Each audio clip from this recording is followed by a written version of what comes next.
So these frustrations to women. From there we go to the side effects of family planning methods on women. They told you most of them are for women. That's why they are not for men. The side effects, so the results. I already told you excessive bleeding. Yes. We also have high blood pressure.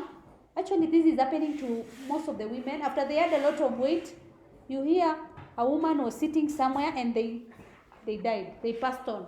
Or you hear someone's mother has passed on and everyone doesn't know why. Why do you think? Because of these methods. Because of the high blood pressure. And then there is death.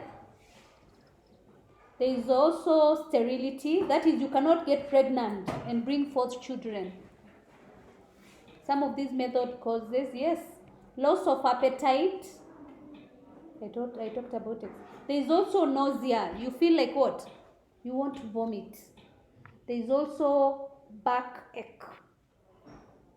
And if you hear a woman complaining about it, most of them are complaining about, and I wonder why they don't. You go for the family planning method, and you don't listen to the person who's offering the information. You go to the chemist, you get it, and you've not read the whole paper.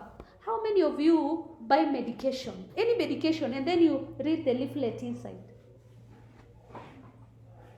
All of you just take it. Even Maramoja, you don't even read outside what it is saying. You just, the medication. You just take it.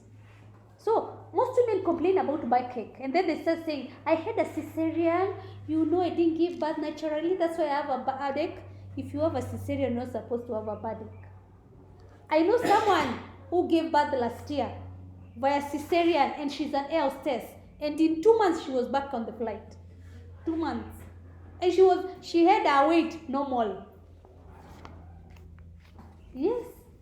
And she had a cesarean and she had a baby. So people say, I cannot wash clothes. My backache. It's because of the family planning, not because of the what? Childbearing. Yes.